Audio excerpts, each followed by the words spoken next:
Well, we understand that our senior political reporter Sam Ogina is on standby. The day began with celebrations of Jamhuri Day as Kenyans marked 51 years since independence. President Uhuru Kenyatta led the fete at Nyayo Stadium in Nairobi in the presence of his guests that included regional presidents Yoweri Museveni of Uganda and Paul Kagame of Rwanda. Sam Ogina, if you can just give us an update and maybe a bit of what the president said.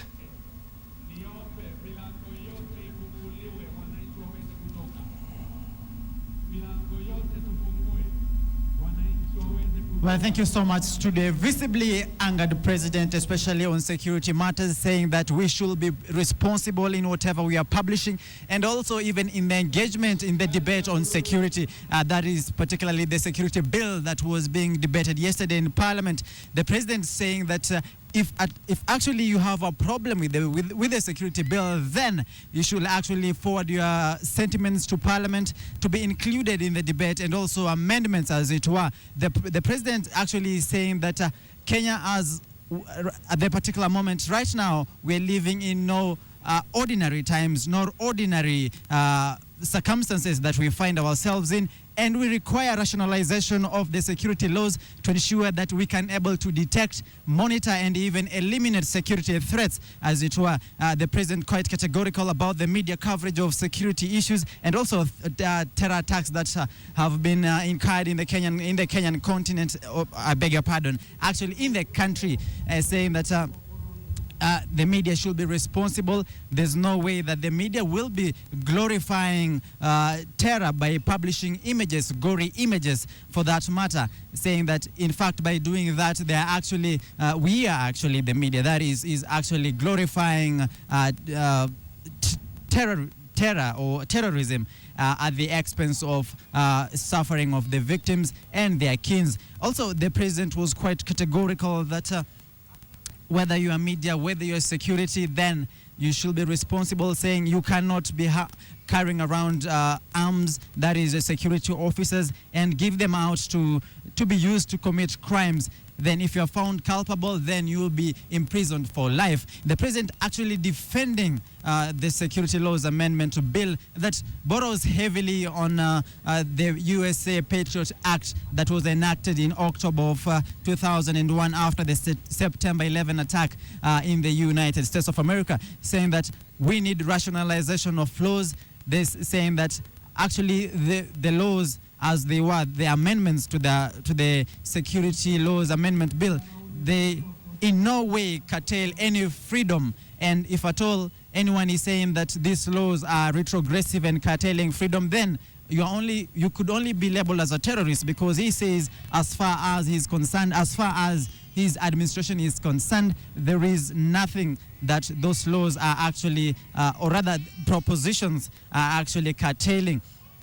Also, the president was quite categorical that what ails the country and security at that matter is corruption. Whether in security or otherwise, corruption is actually bedeviling and also sabotaging security measures in the country. And as a country and as a people, we should fight corruption and also ensure that Kenya is secure from that front. Well, maybe something else is that we have lost so many soldiers in this war with the Somali insurgents, and the president also says that those soldiers who actually perish in the line of duty will be honored, or even in their deaths. Remember that in Kapedo, at least 21 security officers were killed in the line of duty, and so those officers will be honored in fact, actually, even in their death, saying that actually, as a country, we should be proud of our security detail. We should be proud of our security officers. We should urge, actually, our security officers in their line of duty, encourage them, because as we walk around and we go about our businesses, then we should be keeping in mind the security officers and their families for keeping vigil and for keeping the country safe. Back to you in studio, Ian. Thank you for that update, Sam Ogina. Of course, the state of the country's security making a lot of headline this Jamhuri Day. Now, still on matters security, a police officer was brutally murdered and 2 others left nursing serious injuries after during an attack at Mwanamwinga AP camp at Kaloleni, that is in Kilifi County.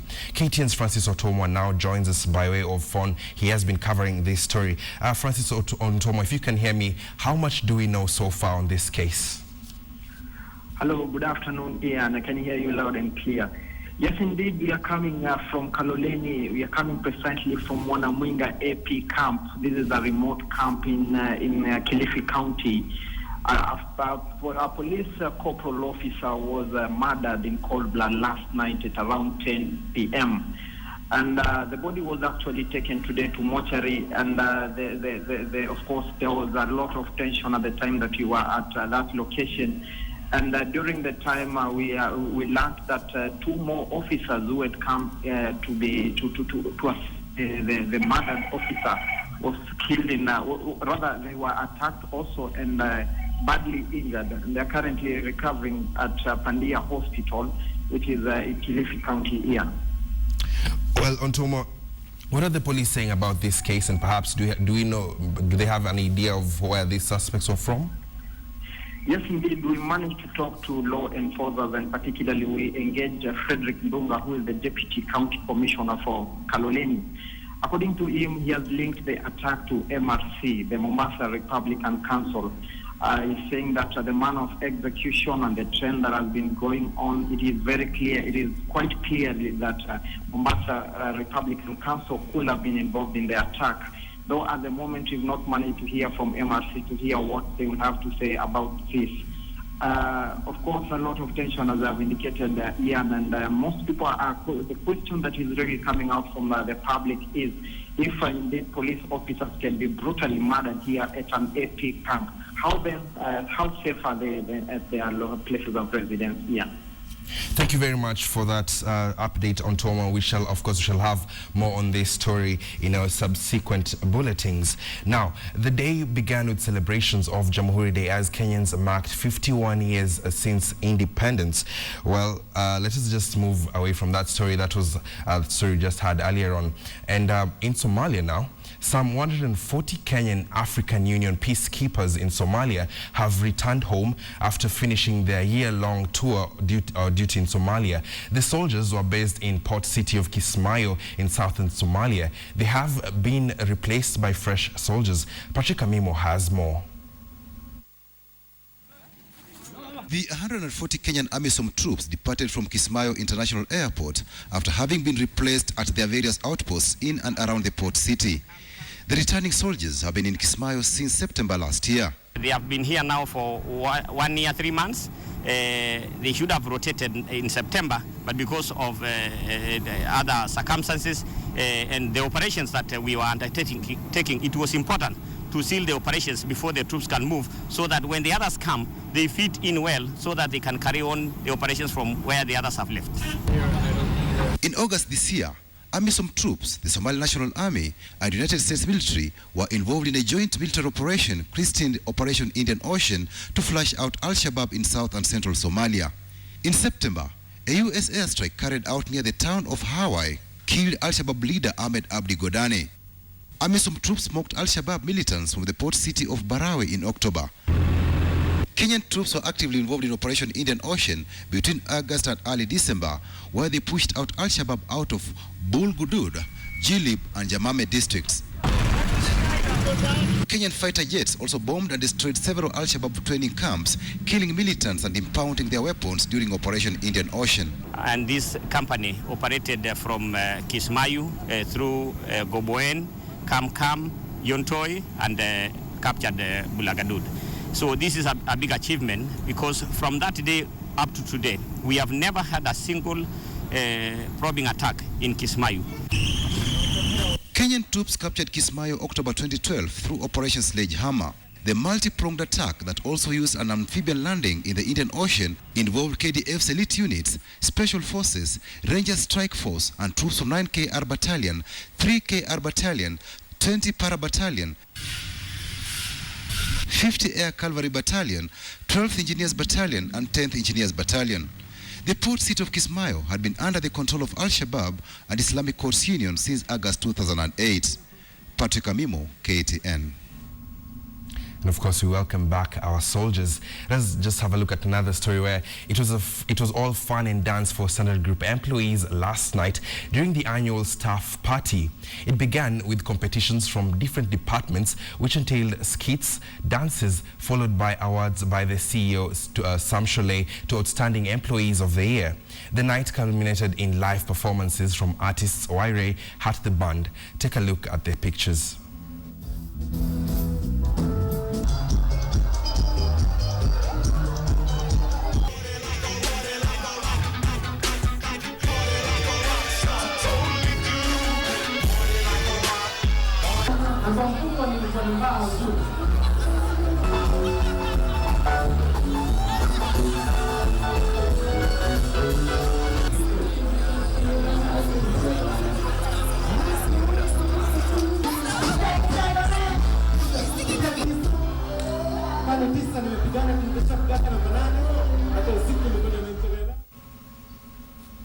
A fun night it was there. Let's just get into a bit of sports. And Everton's shuffled side fell to Krasnodar in Europa match last night.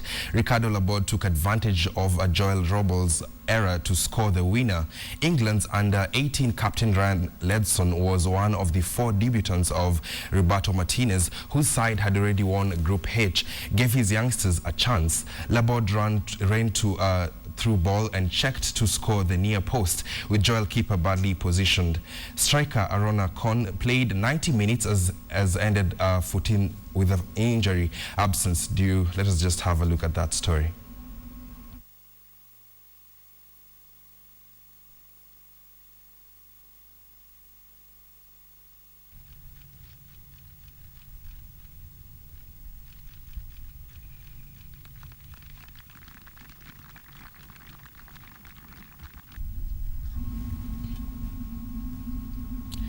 A century after the famous World War Christmas truce, UEFA chief Michel Platini unveiled a memorial to the No Man's Land football match British and German soldiers played as the fighting ceased. Dignitaries from several countries attended the ceremony inauguration, a simple stone sculpture of a stylized football player set in a field at a near village in Belgium. It honors one of the most famous incidents of war and one that has become a symbol of peace amid the horrors of war and rank-and-file soldiers overcoming the national rivalries that left millions dead.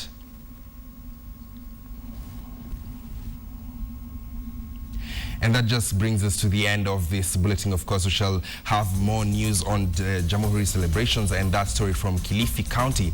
Do keep it KTN and enjoy the rest of your viewing. My name is Ian Wafula.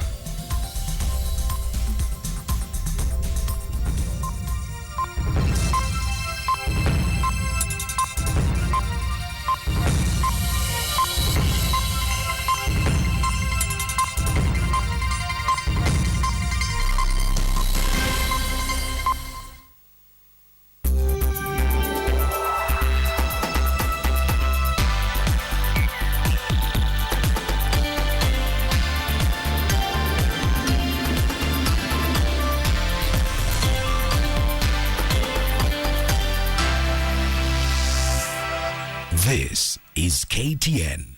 Welcome home.